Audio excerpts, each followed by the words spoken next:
Buenas tardes compañeros, compañeras y profesora. Nuestro tema es cromosomas y la herencia humana y los integrantes del grupo son Briana Savillón, Rachel Alvarado, Snaikel Yajaira, Gabriel Ortiz y Jeffrey Licona. El estudio del material genético no se limita solo a los genes, sino que también abarca los cromosomas en su totalidad. Los cromosomas son estructuras esenciales que contienen la información genética organizada en forma de ADN. Los científicos se dedican a estudiarlos mediante técnicas como la cariotipia, que utiliza imágenes de cromosomas teñidos para revelar su estructura durante la metafase de la mitosis. En esta etapa los cromosomas se alinean en el centro de la célula y los científicos pueden identificar patrones específicos llamados bandas.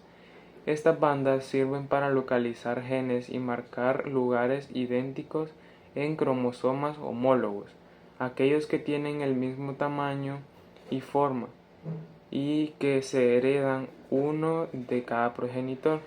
Durante la mitosis, cada cromosoma consta de dos cromátides hermanas que están unidas por el centrómero. Las cromátides se condensan y se alinean de manera precisa para asegurar cada nueva célula hija que reciba la misma cantidad de material genético.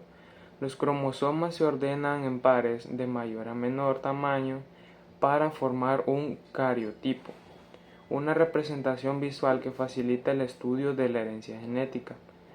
Es importante destacar que los humanos tienen 23 pares de cromosomas, 22 pares llamados autosomas que contienen la mayoría de la información genética, y un par de cromosomas sexuales que determinan el sexo biológico del individuo. Las anomalías en el cariotipo, como la falta de cromosomas o la presencia de cromosomas adicionales, pueden conducir a diversas enfermedades genéticas. El análisis de cariotipos es fundamental para diagnosticar estas condiciones y comprender mejor cómo los cromosomas afectan la salud y el desarrollo humano. Buenas tardes, mi nombre es Rachel Alvarado y les voy a hablar acerca de los telómeros. Primero, definiendo qué son los telómeros. Los telómeros son estructuras fundamentales en la protección de los cromosomas. Estas regiones se encuentran en los extremos de cada cromosoma y actúan como escudo que los protege del desgaste durante la división celular. Los telómeros están compuestos por ADN repetitivo y proteínas. Su función principal es evitar que los cromosomas se deterioren o se fusionen con otros cromosomas cercanos, lo que podría causar una inestabilidad genética y enfermedades graves. A lo largo de nuestra vida, cada vez que una célula se divide, los telómeros se acortan un poco. Este proceso de acortamiento está estrechamente relacionado con el envejecimiento celular. Cuando los telómeros se vuelven demasiado cortos, la célula ya no puede dividirse de manera eficiente y puede entrar en un estado llamado senescencia, lo que contribuye al envejecimiento del organismo en general. Además de su papel en el envejecimiento, los telómeros también están involucrados en enfermedades como el cáncer. En algunos tipos de cáncer, las células han encontrado una manera de evitar el acortamiento de los telómeros, lo que les permite dividirse indefinidamente y formar tumores. Entender cómo funcionan los telómeros y cómo se acortan con el tiempo podrían abrir la puerta a tratamientos que ralentizan el envejecimiento o incluso a estrategias para prevenir el desarrollo del cáncer.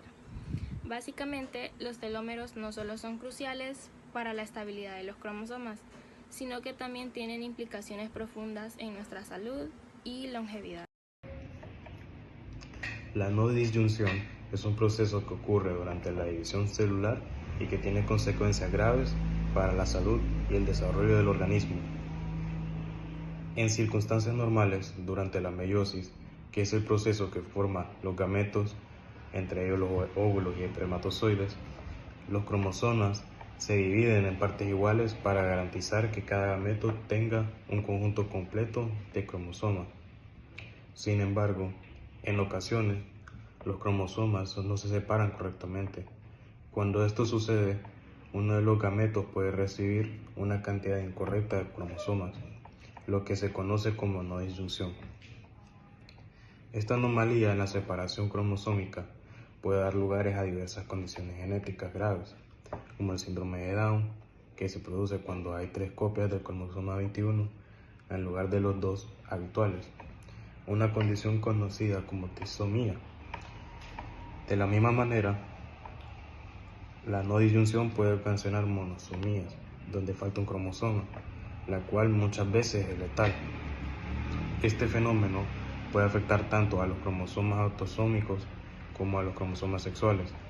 Y cuando afecta a estos últimos, puede generar síndromes como el de Turner.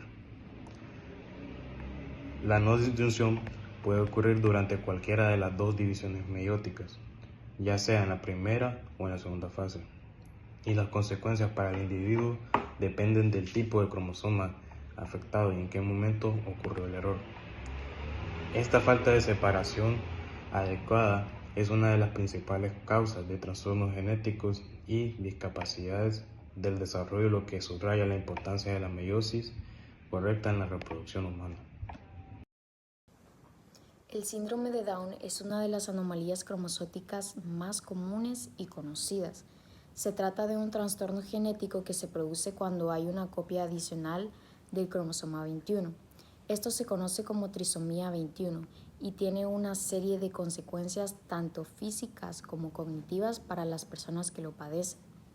En términos generales, las personas con síndrome de Down suelen presentar características faciales distintivas, como también baja estatura y en muchos casos retraso mental. Aunque los síntomas varían en su gravedad, muchas personas con síndrome de Down pueden llevar una vida plena y feliz con el apoyo adecuado.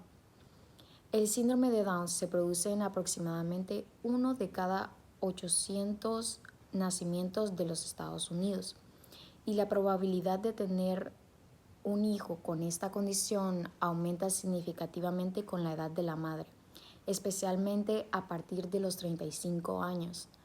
Los avances médicos han permitido que las personas con síndrome de Down vivan más tiempo y tengan una mejor calidad de vida. Hoy en día es común que las personas con esta condición vivan hasta los 60 años o más, gracias a los cuidados médicos, la intervención temprana y el apoyo social, que es muy importante. Y si bien el síndrome de Down no tiene cura, el diagnóstico precoz, la educación especial y el entorno adecuado pueden ayudar a maximizar el potencial de las personas con esta condición. En el contexto de las anomalías genéticas, es posible realizar una serie de pruebas fetales para identificar si el feto está en riesgo de desarrollar algún trastorno genético o cromosómico. Las parejas que sospechan que pueden ser portadoras de trastornos genéticos pueden optar por realizar pruebas como la amniocentesis o la muestra de velocidades corónicas. La amniocentesis consiste en extraer una muestra de líquido amniótico del útero, lo que permite a los médicos examinar el ADN del feto y buscar anomalías cromosómicas. Este procedimiento puede ayudar a diagnosticar condiciones como el síndrome de Down, pero conlleva ciertos riesgos, como la posibilidad de infección o la pérdida del embarazo. Por otro lado, la muestra de vellosidades crónicas es otra prueba similar que extrae una pequeña muestra de tejido placentario. Aunque es un poco más arriesgada que la amniocentesis, también permite un diagnóstico más temprano. Otra prueba que se realiza es la toma de sangre fetal, lo cual examina el estado del feto, midiendo sus niveles de oxígeno y revisando problemas genéticos relacionados con el sistema circulatorio. Estas pruebas pueden promocionar la información valiosa sobre el estado de la salud del feto, permitiendo a los médicos y a los padres tomar decisiones informadas sobre el embarazo. Sin embargo, cada una de estas pruebas puede ser cuidadosamente evaluada, ya que implican riesgos tanto para la madre como para el feto, por lo que se recomiendan en todos los casos que no se apliquen. Los médicos suelen sugerir estas pruebas solo cuando los beneficios superan los riesgos, y es esencial contar con un equipo médico experimentado para realizarlas de manera segura. Los cromosomas sexuales son los encargados de determinar el sexo biológico de un individuo. En los seres humanos y en muchos otros organismos existen dos tipos de cromosomas sexuales, el cromosoma X y el cromosoma Y. Las mujeres suelen tener dos cromosomas X, mientras que los hombres típicamente tienen un cromosoma X, un cromosoma Y, XY. Este sistema de determinación del sexo es común en mamíferos y en otros tipos de organismos. El cromosoma X es mucho más grande que él y contiene una mayor cantidad de genes. De hecho, el cromosoma X tiene más de 1000 genes, algunos de los cuales están involucrados en funciones más allá de la determinación del sexo, como el desarrollo de tejidos y funciones esenciales para la vida. Por otro lado, el cromosoma Y es considerablemente más pequeño y contiene menos genes, muchos de los cuales están relacionados específicamente con el desarrollo de características sexuales masculinas. Uno de los genes más importantes en el cromosoma Y es el gen SRY, que desencadena el desarrollo de los testículos y, en consecuencia, la producción de hormonas sexuales masculinas como la testosterona. Además de determinar el sexo, los cromosomas sexuales tienen otras funciones biológicas importantes. En las mujeres, dado que poseen dos cromosomas X, uno de ellos se inactiva en cada célula a través de un proceso llamado inactivación del cromosoma X para asegurar que no haya una sobreexpresión de los genes del cromosoma X. Esta inactivación es aleatoria y ocurre temprano en el desarrollo embrionario, lo que significa que algunas células expresarán genes del cromosoma X materno y otras del cromosoma X paterno.